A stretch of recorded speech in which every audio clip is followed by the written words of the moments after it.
Welcome to Unlocking Human Potential with me, Andy Hosgood, a show dedicated to exploring what it really takes psychologically, behaviourally and practically to help humans thrive through conversations with leaders, founders, coaches, behavioural experts and people shaping how humans perform and grow.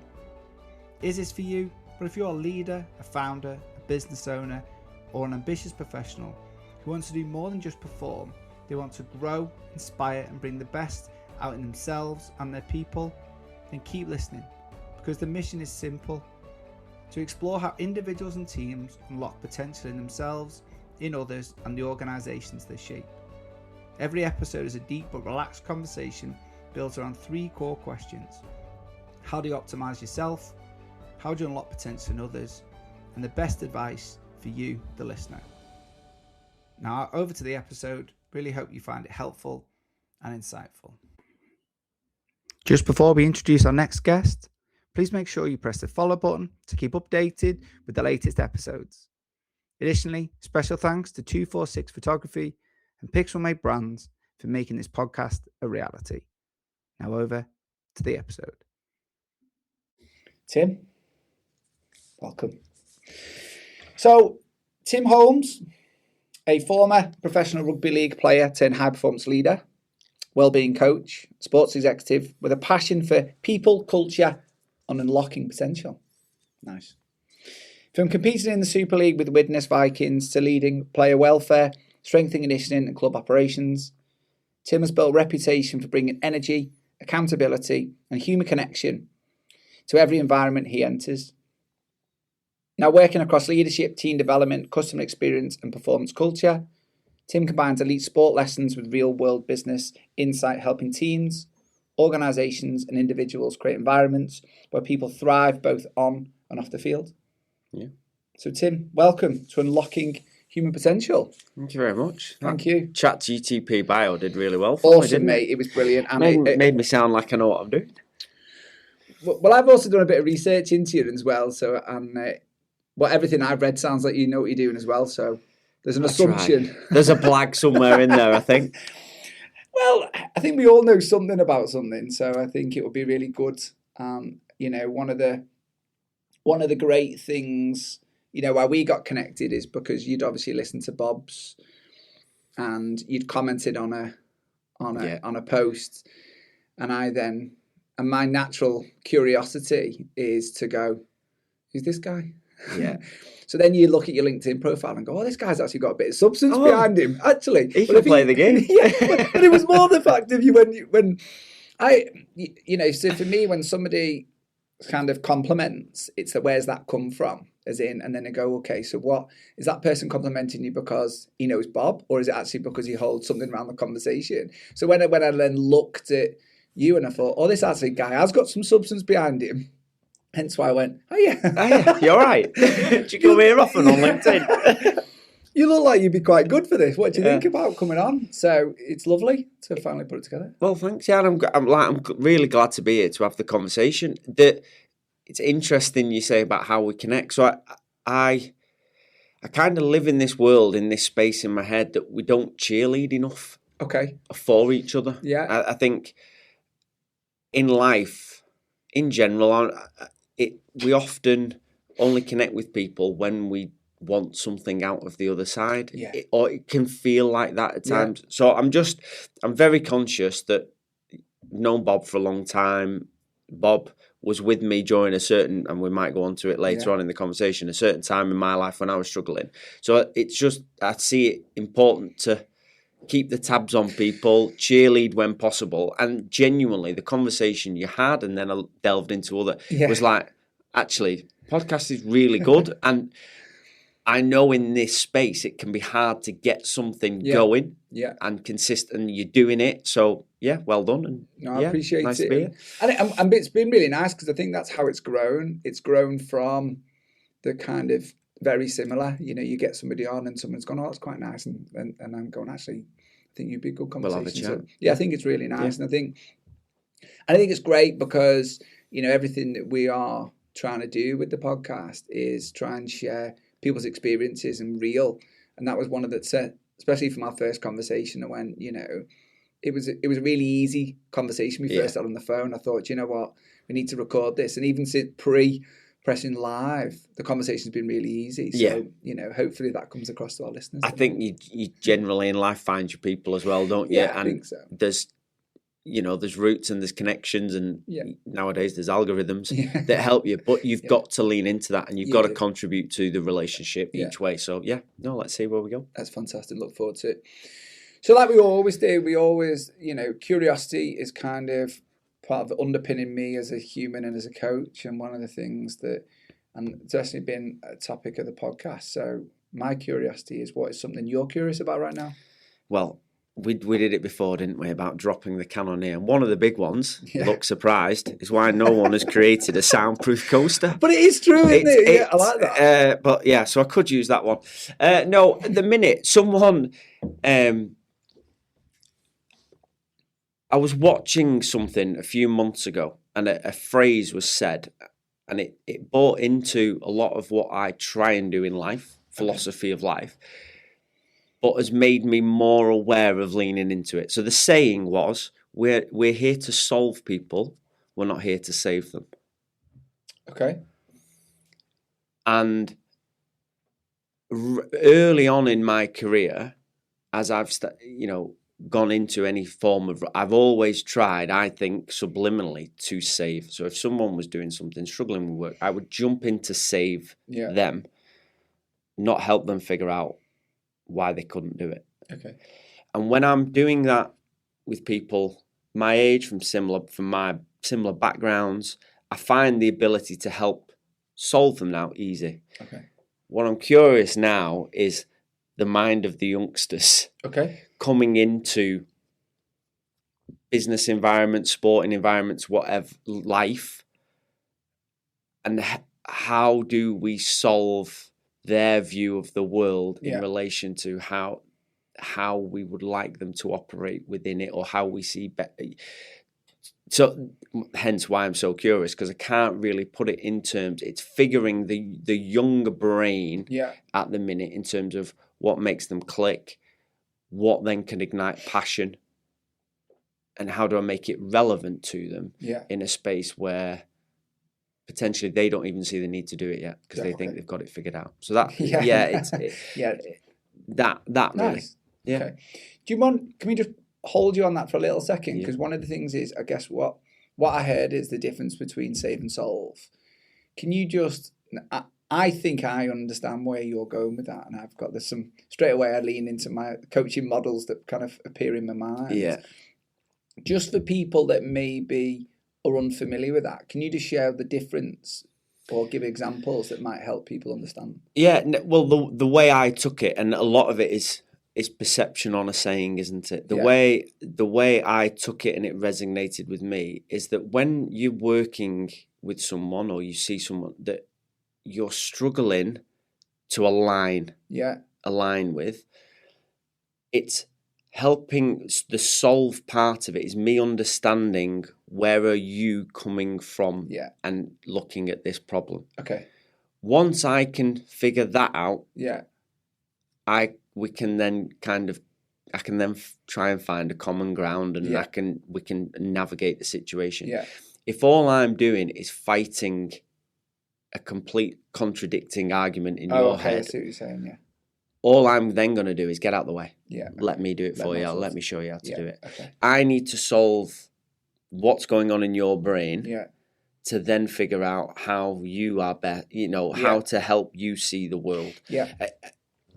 It fits in with there's like three types of conversation, isn't there? Yeah. There's the need to vent, there's the emotional support, and then there's the feeling to be a tribe. Often when you're having an argument with the other half, it's because you're having two different types of conversations over the same subject. Yeah. That's where I'm going with it. Where are you coming from as a younger person right now, sat in that chair? Yeah.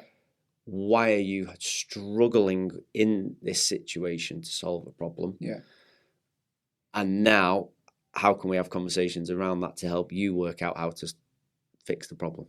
Have I made that? Yeah, it makes massive. I mean, to me, and I think there's two things that come to mind in my interpretation of that is, one, I think I think it's really powerful because I think a lot of adults struggle with that. Yeah. Recognizing the difference of how they're behaving. So I think if you can influence younger minds with that, then actually they're taking a real strong skill into adulthood. Yeah. Which I think if you're going to go into any, human connection, we don't know where the world's going to go with, everyone's panicking about AI. Yeah. Which actually is going to make human connection probably more powerful and more strong because there's already less of it. Yeah. How kids are communicating through Snapchat, TikTok, and all that malarkey, which is fine, but it's different, and as parents, we're navigating that a lot easier. Yeah, isn't correct. it? Oh, yeah, but they can communicate easier. Yeah, so there is increased communication, the complexity of communication, but then human connection in real life thing is something which, as a teenage daughter, I know she's navigating.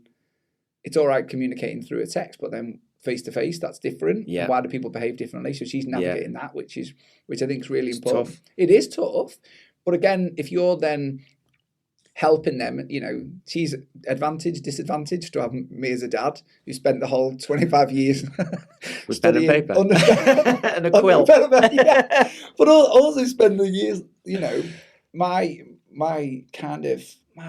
hobby is reading around behavioral psychology and, and understanding the human brain and, unlocking human potential and all these things. So for me, I'm very well versed at trying to help her navigate that world, but without also still trying to be a dad, and not kind of like you're telling her what to do. Counselling session, yeah, because she's got to work that out. And the other thing for me was that, and how it landed for me when you were saying that saying was in one, you telling somebody, well, they're not actually ever finding a solution for themselves because actually what you're doing is rescuing them. If you lean into the drama triangle, you're actually jumping in and rescuing them. So, what are they learning? Well, every time I'm struggling, it's all right because Tim's just going to sort it out for me. That's it. Well, what happens when you're not there? It creates so many single points of failures in so many organisations, and that's the issue. Where is actually, but also there's an acceptance that failure's bad.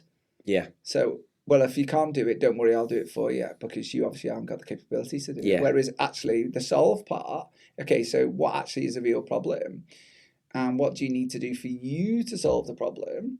And yes, you may get it wrong, which means that you haven't quite got the solution right this time. So what do you then need to do differently? And as you're saying that, the saying takes so many meanings, hence the curiosity, and there's so many like roots off it. But as you're saying that, like often the solve is how many times are you involved in something where someone's talking at you and you're thinking, I don't even see why this is a problem. Like, like just crack on. Yeah. The solve part for me is why is this a problem to you? Yeah. Not me telling you it's not a problem. Crack on. Yeah. What is it that is going on? Yeah. What are the pressures that you're being fed? And this is where we got kind of going down the younger around the AI, around that something has gone on here that means seems really big in your world. Yeah. So let me try and without you because you're not telling me. And I've got to solve that part of it before you can then move on. And this conversation can get a bit deeper. Yeah. So that I'm just a big one for the person on the other side of the room. What do you really want? What do they really want? What do they really need out of this? And how do we maximize that? Because once you learn that skill, not only are you unlocking potential in yourself, you're creating this space for others to then go, oh, wow, light bulb moment. This is it. Yeah, I love that. And I think that is part of it, isn't it? Because sometimes people don't know what they want. So they do need that kind of that space for, and that exploratory questions to sometimes help them go, okay, now I work it out. I can that support. Yeah. No, I love that. And it's the practicing what you preach constantly because we all get caught up. I mean, you're saying there about your daughter. Yeah. Parental instinct is to dive in and save. We were talking before about my little lad who's feral, climbing to the top of a really high climbing frame. The parental reaction is to go in and be careful. Yeah. He's got to learn. Yeah. But yet we don't translate that into other areas of life often. And so how can we? And that isn't just about then going around serving other people. In learning that skill, we are unlocking the potential in ourselves to actually become then a more influential leader within the space that we operate in. Hugely. And I think that is the power. Yeah, I think that's the power we can offer people to, all of that. Hopefully. But we can only do what we can do, can't we? Exactly. And knowing the limits of that can often be the unraveling of us all as well, isn't it? Like trying to push and push. But so that's where my curiosity comes from at the minute. How to get inside that brain. Often as we do in all walks of life, we don't know the shoes that other people have walked in. We can't put out. So how do we get in there the best we can and try and relate as much as we can? Perfect. And I think that's where curiosity definitely helps, isn't it? Yeah, there we go. Nice. So, Tim, and for first-time listeners, the podcast is really quite straightforward. There's kind of three areas that we're going to try and cover. So how do we get the best out of ourselves and unlock our own potential, which we've kind of talked about. Then how do we get and unlock potential in others? And then I think if people are going to give us, a good hour of their time listening to this, I think what would be good for the last 10 minutes is us to kind of wrap it up and go, okay, so what are the summaries of this and how do we take some advice that people can actually do something with immediately? So kind of then going into unlocking human potential of self and unlocking yourself, where does that, when we sent this over, where did that land with you? So it was where did that desire come from? That's where it landed with me.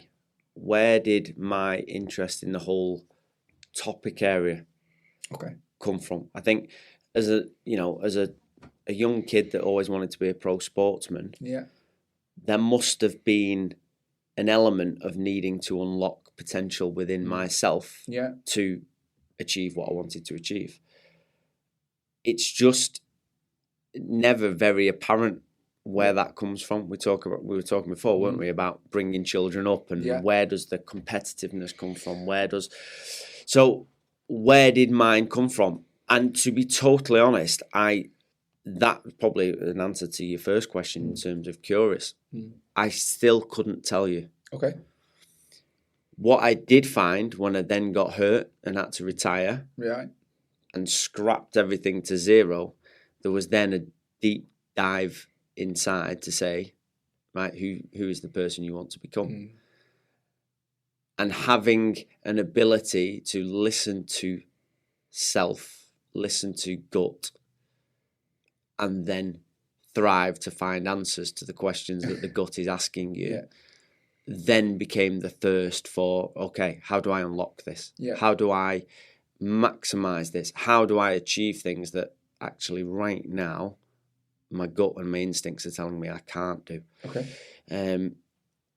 That's where a lot of it came from a personal point of view. And often when people then start charities, it comes from a place of personal experience and personal growth. And from there, it was at that point that I realized so many other people around me were actually having conversations with me on similar journeys, but without actually saying, I'm looking for help to do that. They were just so clearly doing it, back to the solvent. So, well, okay, well, have you thought about, have you tried, have you done? From there, it was like, there is a real need, I think, inbuilt in many, many of us. We just don't ask the right questions. We don't use the right keys. We don't listen to gut enough to be aware of what's going on, to then try and maximize our true potential. We sit in that road of ease, but then often leading to regret as well. And it just doesn't sit that well with me to sit in that realm of what if. So if I can find out something within there that I didn't know, let's bang the door down and find out what's on the other side of it. That's where my whole passion for the topic came from. And then being in rooms with people that then say, oh, my eyes have been opened from a simple conversation, from a presentation, from the work we've done, that I came in and actually was only here because I was forced in to talk to you. And now 6 months down the line, I'm realising I needed it more than ever. I just didn't see it. Yeah. That then is the thing that fuels me to keep going on my own journey as much as anything else, because when that passion goes, the passion goes, doesn't it? And the strength of message goes. So yeah. I think we are always led by purpose. I think, well, hopefully we can do, and I get that vibe from you, that there's a strong purpose of what you're doing and who you are. Can I just rewind a little bit? Go. So there's so much in there. There is. I could see your eyes there going. Was good. There's some gold in there, really good. And I think the bit that I'd like to go back to is, you said that there was an element of going, I didn't really know where this came from. And then I got injured. And it was almost like there was a moment there that allowed you to give yourself time to stop and think. Yeah. Is that a fair kind of... That's what it felt for me, that, you know, you're going on doing this, being driven by something that you weren't really aware. I guess my curiosity, was, what was it, you know... Firstly, what age were you then? I was 21. So you're 21. So up to 21, it was just this driven to this. What did the time being injured, apart from probably, you know, an emotional roller coaster for you? Yeah. What did you learn about yourself in that time that you think you're bringing forward now into the man you are today? One that the world will always keep spinning. Yeah. Without us in it. We put so much kind of identity and purpose, I think, on what we do instead of who we are. Okay. And regardless of what we do, the world will keep spinning if we don't do it. Okay. Doesn't matter how influential you are. Which then took, and that realization, that makes it sound like it was really easy. That realization was actually the hardest part. Yeah. And was actually when you say about the emotional roller coaster, that was the bit that was the the identity's gone, or that jazz. However, once you figure that bit out and you come to terms with that, well, then I may as well do and live in my purpose, because the world's going to spin anyway, whether I do what, you know, seemingly what I feel I should do just to keep my identity and my persona. Yeah. I might as well just go and live in purpose. Yeah. And fully enjoy and fully experience and fully push and fully unlock. Let's not sit confined. Why, you know? So, because I lived, there was very much the ethos as a young lad. Well, all he can do is run around on a grass field. Right, so what's the best thing I can do running around on a pitch? Well, it's being a professional sportsman, and then it's been playing, as it was, rugby league, in the top flight of rugby league. Then it would be then to be international and playing in the best teams, but that's just still playing in the grass pitch. The thought of being able to work with different types of people in different types of businesses was like, no, all I know is rugby. Yeah, that's what we do. That's I am what I do. If we go on what makes me happy, what my purpose is, well, then that opens up a whole other avenue. And so it was that moment that I make that sound like it happened like that. Yeah. You know, several months of severe depression and drug addiction later, we were on the other side of it. Yeah. You know what I mean? But there's a real awakening then at that point of, right, well, let's go. And that's where, you know, moving on now and where I am now career-wise, and, you know, made a big decision at the minute to come out of rugby league again, is all down to purpose. We can live confined, frustrated, or I can say, no, this is me. And if I'm going out saying to the world I want to unlock people's potential, I've got to live and breathe by it. Yeah. So, that was the moment. Are you comfortable just expanding on that? Yeah. So he says, "Where's the dog?" Yeah. Bring it in. We did therapy. No, I guess the reason I ask is I think there's it felt I could feel, and I'm quite a somatic, whatever you want to call it, kind of guy. And one of the things I felt with that, it felt a very pivotal moment. My assumption straight away was, if you're a young lad from St Helens playing rugby league, which for our American and other listeners worldwide is a proper sport. It's a sport that in a town like that, it's a big thing, isn't it? Yeah. It's a big, it's a big part of the identity of towns like that. It's a big part of, for you to achieve that. And I'm sure that, friends, family, all of those things, knowing that you're playing at the highest level, for that then to shift, and you use the word, I think that the identity difference, but for you to then come through and, like you said, I make it sound quite easy. And I was like, I get the impression it was definitely not easy. Wasn't. And the fact that you've come through that and the work you're doing today, which will be great when we'll explore, the fact that you've done that, I guess, is there anything in that moment, where did you get the help from? And there seems to be, you said there was depression, I guess just for listeners to be thinking, one, if they're hitting a pivotal moment in their lives at the moment in time, and if they're probably feeling a bit like that, going, actually, I have lost a bit of my identity at the moment in time. Is there anything in there that you can take from those moments that actually, is there anything that you did? Is there anything that advice you could give to people at this moment they think would be helpful? The biggest advice is, you alluded to it before. You said that at the moment of being injured, gave time to reflect, to sit back and reflect.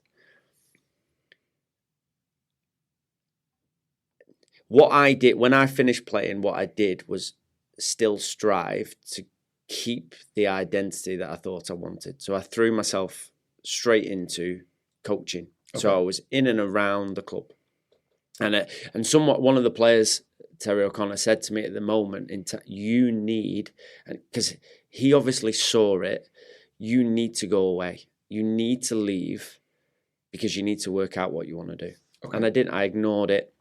And it was pivot. I say that because it resonates so much to me that I was like, he was right. Okay. He was so right. Because I didn't. I tried to keep hold of it. Yeah. And throughout it all, every bit of my body was telling me, are you sure? You're really struggling here. You're not a player anymore. You're just pretending now that you're in a coach. You're just pretending. You're just trying to keep this facade going. And I was living in a world where I was trying to keep the facade going internally. Yeah. And externally, everyone would have thought, wow, he's doing really well. He's transitioning really well. Well, I wasn't. Yeah. Because my cupboards were full with drugs that you can't get over the counter. Yeah. I was making sure I was topped up regularly so that everything else could stay stable and everyone else could see this. And I was...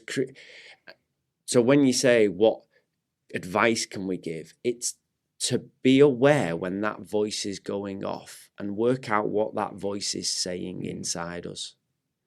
Because often and you can see it, you said there, like you can feel...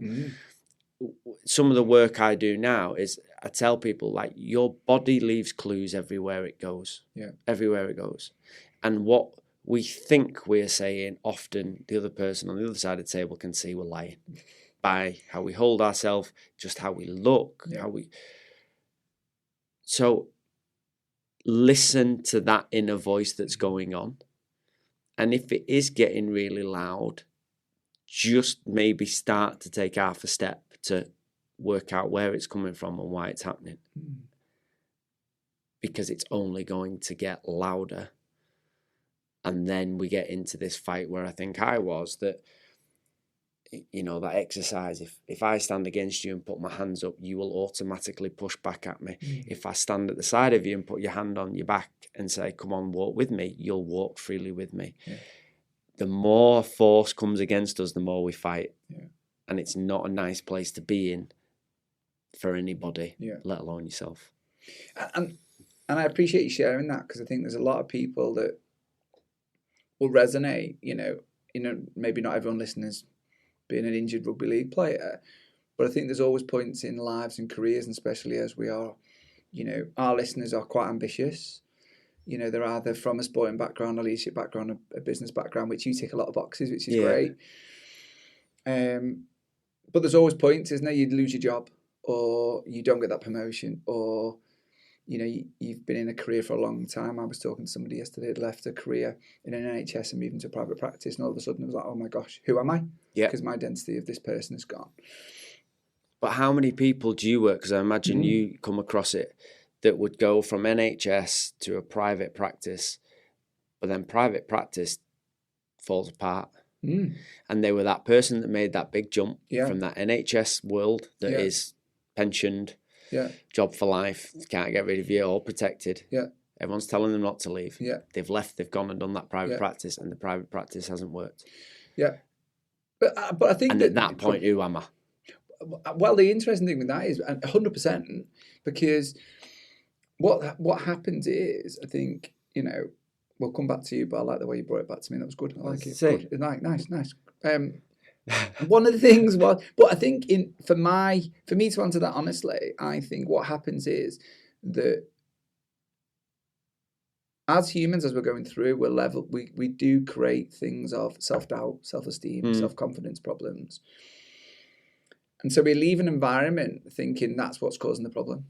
Yes. Where actually, if people really stop and think and go, well, there's other people in this environment that don't feel this. So what is it about me? Correct. What is this environment doing to me? So actually, I can only work on me. So if you use the example of the NHS, as an individual, you can't change the NHS environment, but you can change your interpretation of the environment. But people, what they don't do is look at their own interpretation of the environment and go, okay, so how do I work on me? Correct. How do I stop, pause, go internalize, work on me? So then change the environment. Well, that version of you the problem is then you're moving into a different environment. Still taking that version You're still taking the same version of you into that environment. So I think that's where the challenges still happen, especially from the work I do from a coaching world. The identity they've had as, and it's very classic in the NHS that you're a band 5, or a band 6, and you don't really know much. So you get told, you're afraid to fail because people judge you. Well, you're not very good, are you? You know, patients, oh, you look dead young. You can't be very good. Right? So all of a sudden there's this level of, and then you look a bit older. Or I've always looked about 40 since about 12, so I've always been all right. Tell me about it. And then you lose your hair and you get creases on the top of your head. That's 100%. So I've always looked all right because people have gone, oh, he looks like he's been doing this for years, even though I've been brand new to it. But still, so that then sits with you. And I think it is a human trait that we then bring some of that through. And like you were saying, even the younger minds, there might be stuff that in adulthood, that things have happened in childhood that we're bringing into adulthood that you're then taking into leadership roles, and it comes all the way through. So when you then, use that example we were using, fail in a private practice setting, people going, oh yeah, you'd always fail. Well, no, actually, you probably didn't deal with stuff that you've been holding for a long period of time. It's just come out all the way through. That's it. And it's listening to that gut, because you know the answer. Yeah. You might not realize you know it, but you do have the answers. Just probably using that example, in that NHS setting, you've buried it, and you've never actually had a chance to dig it up in that setting because you've been running on the treadmill. You've got to dig down back to find it. I mean, coming back round almost back to the curiosity question at the minute, that the failure part really is a big part of the curiosity that the youngsters, we've said a lot of things over the way they communicate now, the way they, the big thing is, I used to go out on a nightclub and I would always say it was a ratio game. If I asked enough girls around the room, do you fancy a drink? One of them at one point is going to say, yeah. That was a way of dealing with failure, learning how to change. And I know it's a jokey way of saying it, but learning how that isn't there. Yeah. So how can we help create that? We're now getting to a point where now graduates are sending, mums and parents are sending graduate letters in for applying for jobs. Yeah. Like, it blows my mind. But that is the space. That is the reality. That is where we're living. So how can we help and unlock that?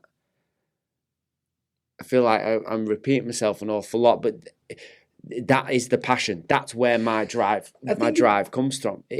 There's so much in it. I feel like when you brought up about the bio at the beginning, I said, "Oh, it's all blagging." Yeah. It's because I'm feeling like constantly I'm on that quest to help and to understand really myself how we navigate that unlocking of people.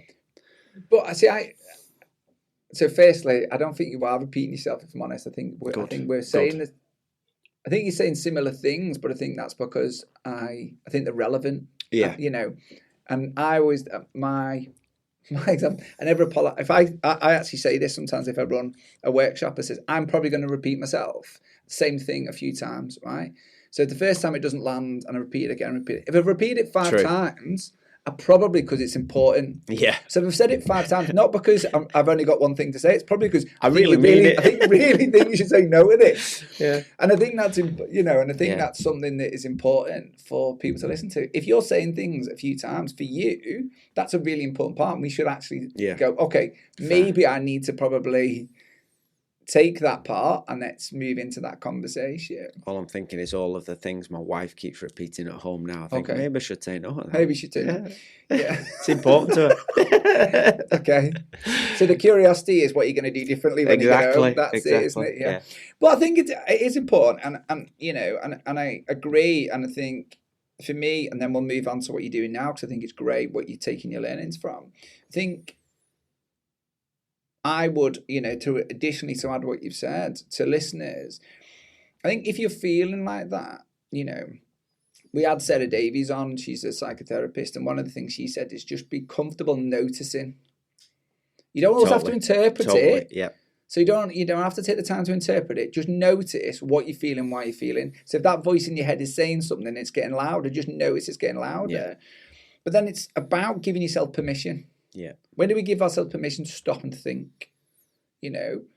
As you're aware, I have a black Labrador, right? What's great about having a black Labrador, wind, rain or shine, twice a day, you have to take that dog out, right? For that 1 hour is my time to go, right, what do I need to do in this hour? Yeah. What do I need to do? I've given myself an hour, but I've been encouraged to by this puppy dog eyes to say, let's go. Okay. So in that time, I can give myself permission to go, right, what do I need to process? What do I need to think about? What do I need to do? What do I need to reflect on? And for me, that's been really, really powerful because it's 2 hours a day of the phone's not normally on. I might have a podcast in or something, but normally that's to help me kind of process things. I think it's that giving permission, giving yourself time in a day to reflect on going, okay, so what is going on for me? Yeah. Why do I feel like this? What is that voice trying to tell me that potentially is helpful as well, isn't it? Dead right. And it's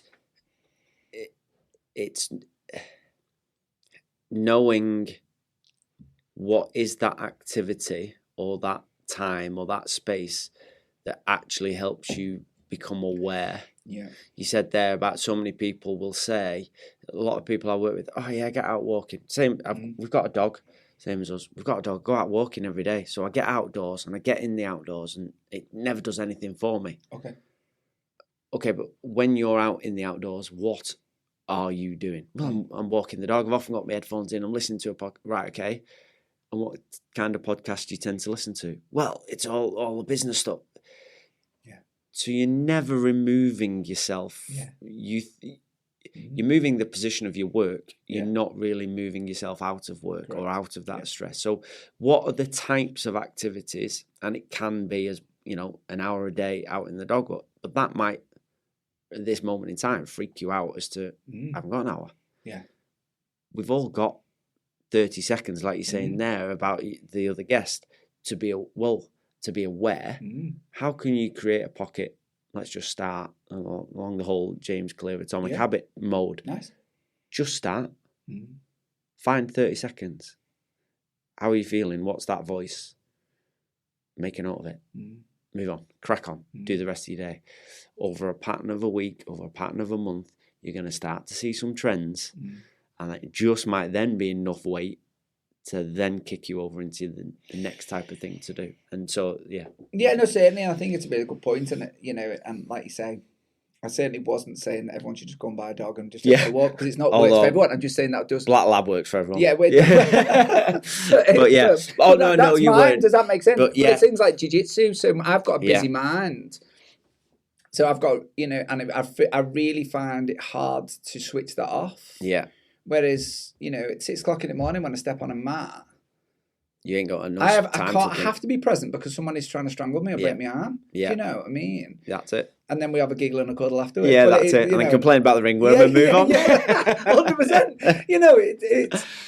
But, so you've got to find what works for you. Dead right. And I think, and I guess the only thing, and then let's move on to what you're doing, I would add, and I'm curious if there's anything more for you, is that, it is that recognising, like you've said, that voice is going, and it's only getting louder, and actually it's not getting quieter. So what is this trying to tell you? Actually, it's telling you probably do need to take notice of it. What you do with that probably is then about, going, is this something I can sort myself, or is it something I probably need to sit down and with someone like yourself, have a conversation around, because I probably need to explore this. And actually, although we both would argue, I think, that we've all got the answers or the solutions in our own head, sometimes they're not always clear. No, that's it. And we need support to find that clarity, don't we? Totally. Always put it down to stress is like a stimulus or an alarm to create action.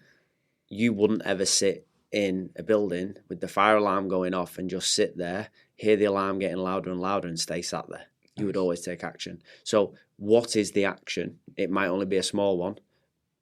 In that, using the building analogy, room could be full of smoke and we don't know which door to take. But we're not going to know if we stay sat here. Yeah. They're only going to know if we try and fail through one door and try another. So what is the voice saying? What is the first step away from that to take action and do it? Yeah. There you go. Awesome. I love that. There's a clip. I was going to say that. We need to clip that, don't we? So just tell us what have you then taken from your experiences that you've developed over this, and it sounds like you've been on a bit of a journey. Yeah. What is it now that you're doing that's obviously helping support and lock the potential in others? Yeah, so I now, as we speak now, I'm now a general manager at Rugby League Club. Okay. And actually the Rugby League Club that I ended up retiring from. So it's quite a nice closing of the circle, coming back. But living in very much what we've talked about here, about living in purpose and not listening to an inner voice, listening to frustrations, living my way, but also being very aware of what other powers and views and perceptions on the role are, confronting them and taking action. So I'm in the process of actually leaving my role at the minute. I went into the role to create influence, which we have done. My way of doing it is different to the way the current board deem the club. Okay. And that's fine. That is totally fine. But it's being aware of that, being aware that I can change, I can move my way of thinking into another person's and be frustrated for the next however long working career of my life. Yeah. Or I can say, that's great, I've learned an awful lot from this opportunity. It's been brilliant, and it really genuinely has. Now and that's not to say we always have the right answers. This is not just something that, I've thrown my toys out the pram and all of that. This has been over a long period of time with a lot of talking to people and working out the scale of the landscape around me. But ultimately purpose and intention and everything that I feel that where I am in life right now is not aligned, and that's fine. And we move on to the next opportunity. That in itself, I feel, is leading by the example, more so to my children, but also to my friends and the people around me, that when he comes in a room and he talks, he's talking because he truly believes it and truly means it, not because he's living to his paycheck. Yeah. And he's bending with the wind.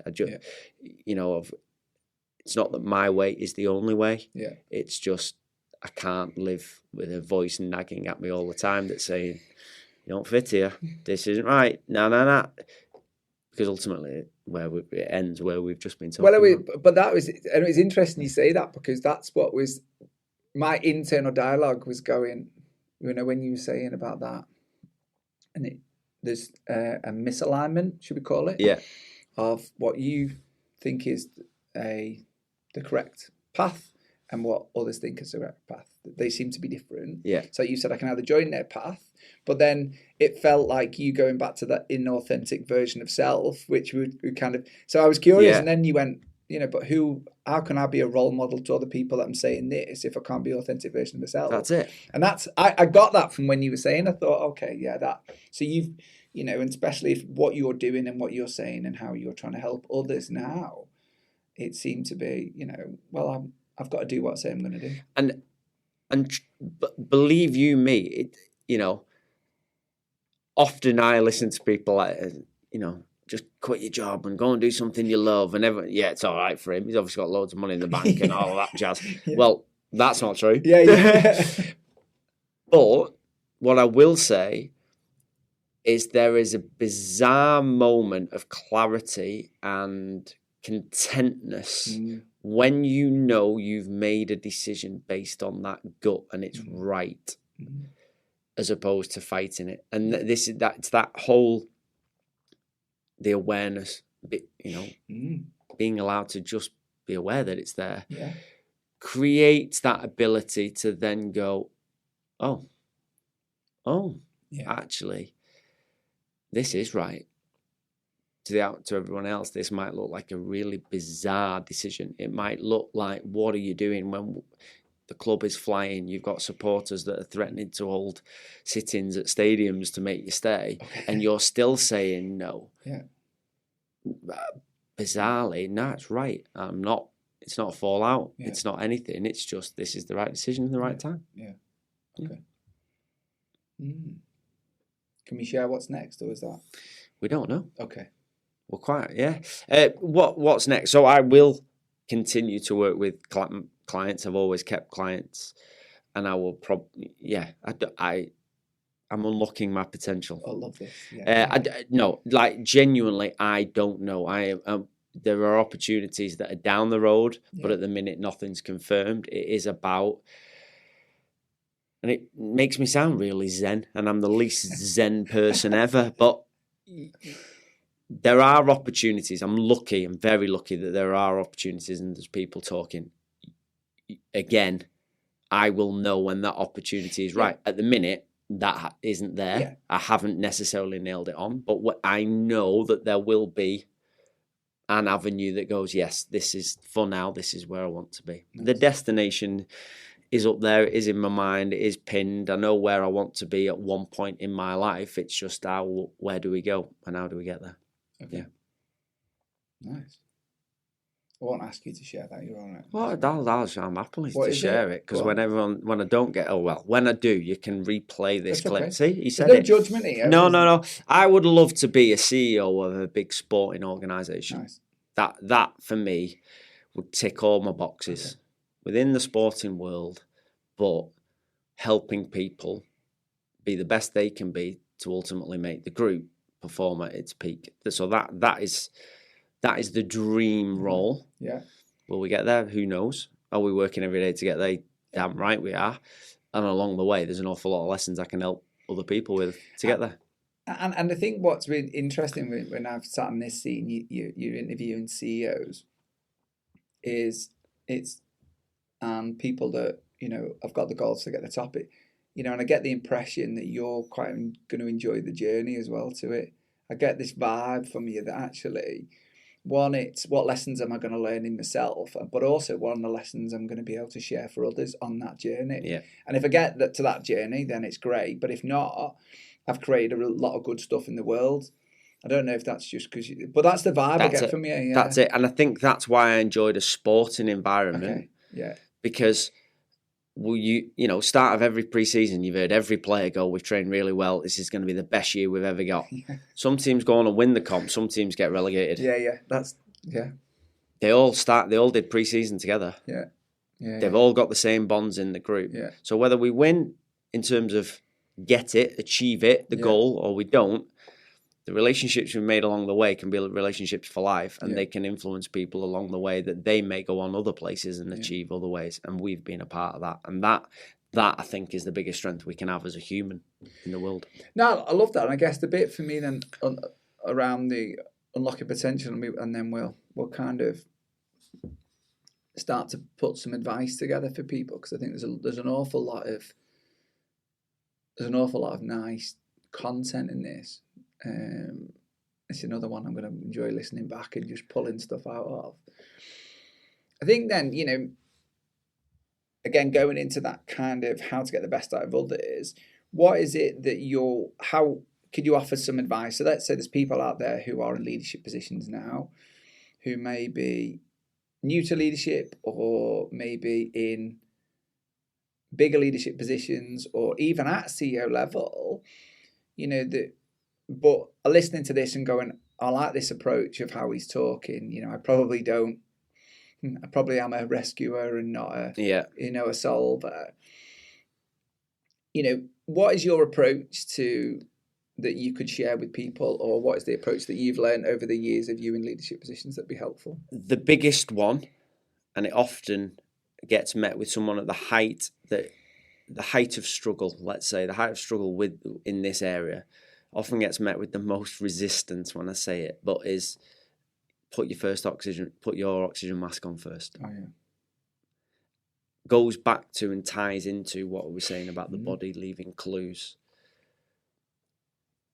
Down the line, it probably gets termed nowadays as authenticity. But if you are preaching, if you are saying you're a leader and clearly not adhering to your own belief system, no matter how much you pretend, it will happen. So, you know, from a practical point of view, how many leaders sit in the room and go to their team, my door's always open door policy, just come in and see me. Yeah. Great. But how many times do you as a leader walk up to a desk when you see an employee struggling and say, how can I help? Okay, I like that. Yeah. There's a big difference in sitting in your office and someone going, hey, Sue's really struggling. Well, she knows my door's always open. Just come and talk. Okay. And going up to Sue and going, hey, Sue, I've just noticed. Yeah. We act as leaders often with that sense of, open door. That's the excuse. They know they can come anytime. Yeah. Protecting ourselves. Not making ourselves vulnerable to then go out. So, but you're not aware of that because we're trying to find those quick fixes, the open door policies, the saying, often because we're so consumed, because we haven't put our oxygen mask on first, because we're not in the space that we're listening to our team. We're not truly serving our people. We're just managing them. Yeah. So you asked me for one bit of practical advice there, and I realise I've not really you need to figure out what puts you in that space regularly to think about leadership as opposed to management. I think you did. No, I think you've actually given a lot of really good advice. So my interpretation of it would help you so my interpretation of that was, if you're suboptimal, so you haven't got your oxygen mask on and you're struggling to breathe and you're overwhelmed and stuff, you can't actually see, let's use the wood from the trees analogy, that there's people in your office, in your room, people you're working with that are struggling because you're struggling yourself, which means you haven't got that lens on to see others. Whereas if you're in a good place, you turn up feeling optimal, you feel like you're managing yourself or leading yourself, should we lean into, in a better state, you're more aware of others. So you can see if Susan is struggling because you're in a good place. So actually now you can turn around and go, Susan's a bit different today. Yeah. Maybe I need to go and when she's making a brew, maybe I need to walk over and make a brew and just check in. Whereas if you're in a good place, you can't see that. And so you're unaware of that. But like you've said, we lean into the fact of, well, she can come and see me. Where we all know actually. Because that's protection. She knows she can come and see me. But also it's yeah. But I can't take any more on. But the challenge, I think, the bravery piece of you know, the bravery piece of as a leader, you recognizing that, going over and go, just checking in, all good. Yeah. Actually stepping yourself out your office to go, actually, this could be a really uncomfortable conversation, which I probably don't have time for because I've got 8 million other things to do. But if I am a good leader, I need to go and check in with Susan to make sure she's all right. So for me, it's quite a brave thing, because if Susan then opens up, actually, I've given myself another kind of situation I need to then kind of support. Whereas actually, for Susan to walk into your office still takes the same level of bravery. And it's who's prepared to be the brave one to begin with. Yeah. That's how I interpreted it. Yeah, and I think actually good leadership is saying, I'm comfortable being brave and I'm comfortable being vulnerable, put myself in a situation to walk over to you. Correct. So again, it comes back to leading by example. Correct. And it may not be Susan that you influence. Correct. It may be Jackie that's down the corridor that doesn't say anything to you. Oh, look at that. 100%. Yeah, look what he did. The ripple effect of going, oh my gosh, I can't believe they've actually gone out their way to do that. Yeah. No, I really love that. And I think it's a really nice philosophy to kind of live by, isn't it? It comes back to starting with self. Correct.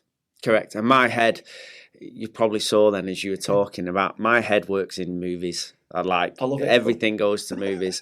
And at the point of the oxygen mask, and what you were saying there was, suboptimal. You haven't got your oxygen mask on. You're fighting for air, and the person next to you is struggling in their seat to get the parachute on, and all you're doing is faffing and faffing and faffing and flapping. Yeah. If you might get that oxygen mask on, calm everything down, you then realise that the seatbelt buckle's caught. And it's a simple action to undo it, but you don't see it in all the frantic chaos. As the plane's plummeting, can you see the trailer now? What happens as the plane hits the water? Did they get free?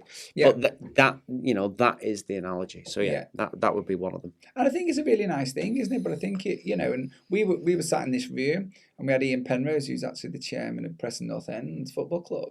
And one of the things he said is when he was meeting people, I mean, their budget, the business they had was a couple of 100 million. So they had a slightly bigger budget to do this. But he just got on a flight and flew to Boston.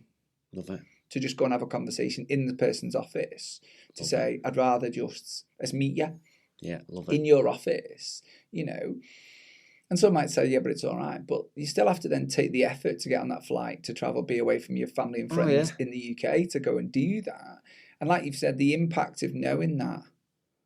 And people go, oh my gosh, he's flown off around the world just to have a conversation. Whereas you could have just picked up the phone or now could have just jumped Teams or Zoom. So I think it's a really nice philosophy. Yeah, there you go. So just before we move on to advice, because we promised our listeners that, when we look at unlocking potential in ourselves or in potential in others, is there anything that we haven't covered that you feel is relevant or important? No, I think we're good. I think we've covered it in that sense. I think when we go on to the advice, it'll kind of probably unravel more things, and I tend to love to dive in and jump on a soapbox and start talking and rub it away. That's good. But no, I think we're there. Good. Yeah. So, 3 practical things that people could try today. 3 practical things. Holding themselves to 3 questions, the 3 whys. I know it's very popular at the minute, but so go on, tell me more. And why does that make you? Having those 3 questions, when someone comes to you from your team with a problem, asking why 3 times to really cut through the bullshit and work out what you sat here for. Are you here to vent, to complain about a moment, and then actually that's all you need, and you can walk out, and actually I don't need to take offence, I don't need to make any change, I can just listen and let you walk out? Are you here because you want me to say you're right and you want to feel part of my tribe or our tribe, and we need to take on the world together, okay? Or do you need a little bit of emotional support because actually you're let me work that out through my questions of, okay, tell me a bit more. Why does it make you feel like that? Rather than jumping in straight away at the first time, the first presentation of the problem. So holding yourself and being aware to say, 3 questions, and let's see where this conversation goes. And for the people that are listening to that, why that's important, can you share that? Yeah, so because I kind of mentioned it at the beginning, didn't I, about when we have often conflict within life, it's due to 2 people coming together over a subject matter, but coming at it for different reasons. Yeah. So we tend to either want to feel like we belong to someone and get them on side with our views. Yeah. You know, I'm a Liverpool supporter. Are you coming with me, or are we going against the United supporter? Do you know what I mean? That tribal. It's the I just need to get it off my chest, and once it's off my chest, everything's great. Yeah. And then there's the action piece. Yeah. Actually, I don't know what to do here. Yeah. Can you give me the answer and solve it, and help me problem solve it? What often tends to happen is you come to me wanting to vent, knowing full well you're going to go out the door and solve the problem. I jump in to try and solve it, and you're now arguing with me because you don't want me to solve it. You just want to vent it. Yeah. So that then leads to more. Correct. So having the 3 questions of why helps you determine, okay, what are you actually after here, Andy? Yeah, and I think that's the bit I think I wanted to kind of get to, because I understood that, but I think for people, you know, it's what is the intent? What is the intention behind somebody saying what they need to say? And by you saying, let's just take a pause and go, let's really work out what's the intention. Is it just you actually just need a rant, don't you? Yeah, I do. Yeah. Right, cool, go. Yeah. One of I was actually talking to one of my friends on the way up here, who he's going to do a workshop, and he's quite apprehensive because he's never done this bigger scale of a group, and he's messaged someone else who just, with all his content, and his mate just replied with, "Mate, it's not about you. Doesn't matter. It's about them." Yeah. And as a leader in a moment like that, it's knowing that it isn't about you. Mm-hmm. It's about the person on the other side of the table. Ask your 3 whys and work it out, because so often we dive into self-preserve as opposed to helping the person on the other side of the table. And then, you know, I used that term, I modelled it from NLP, that behavioural flexibility. Yeah. Is to go, okay, so now I know where they're at. I can be the version that they need me to be. Correct. And I can match them at where they're at. Correct. Rather than trying to match them where I'm at and trying to work out where they're at and are we aligned. That's it. And that's one of the biggest things that I think sport taught me as a player. Right. Dealing with different players, different backgrounds, different cultures, then walking out of there into a fan zone. Yeah. So you've had the banter and the chat in the changing rooms, to then walk out into a fan zone and meet a 4-year-old that you can't use. That, you know, how do I change my behaviour and the way I talk? So we do it in that sense.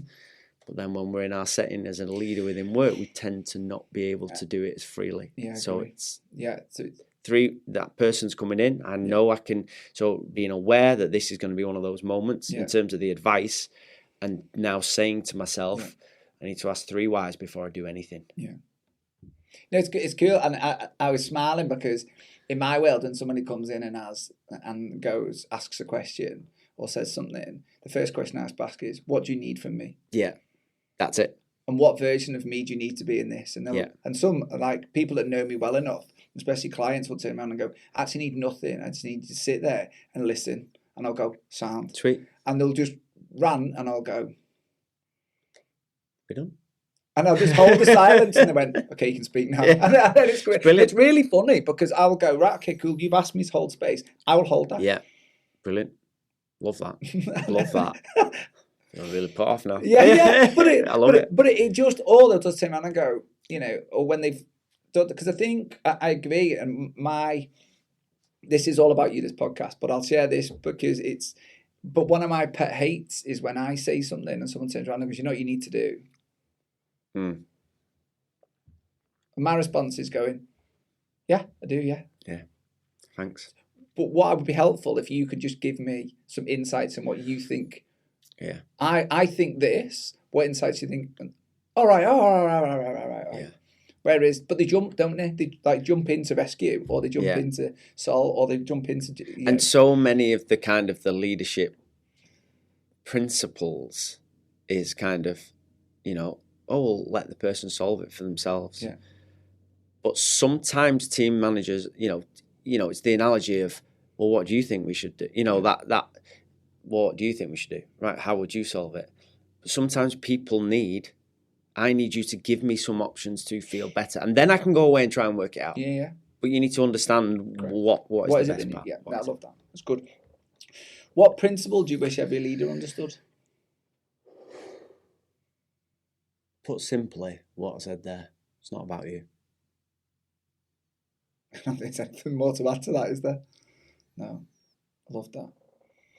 And I guess for listeners then, you know, there's some really good insights that we've shared today, and I do appreciate them because there's been a lot of depth to this conversation as well at times, which has been. Has that been all right? Yeah, really good. Yeah, right, no, I was using that with a positive intent. Right, okay, that's all right. Yeah, no, because I think, you know, going back to those questions, I think a lot of people have respond surface level, and and people have questions of what do you want to hear, almost things.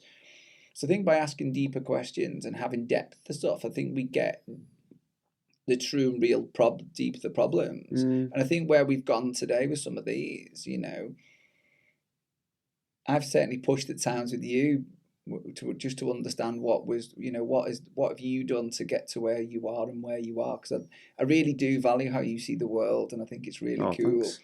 And I think it's really important, and I think it's going to come across really, really well. And I think some of the insights you have shared been insightful. Yeah. Couldn't think of another word today, yeah. So it just I'll take that. Yeah. Thanks. So I guess what could, from what we've talked about, what actions, is there any other actions that we think that people could be taking that kind of we haven't maybe touched on? What other actions? The answer could be no.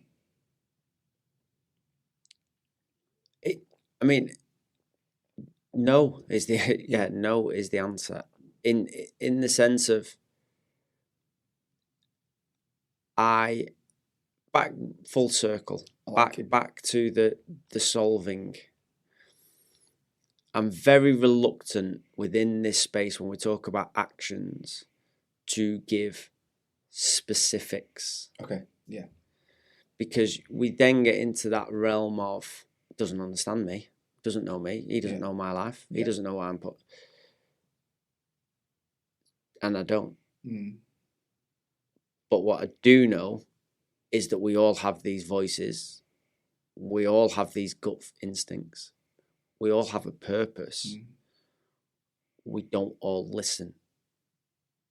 So, however you want to do it, or even realize the fact that you need to do it, you do you. Yeah. But when you've got some questions about it, come and have a chat, and I can hopefully undo it for you. I love that.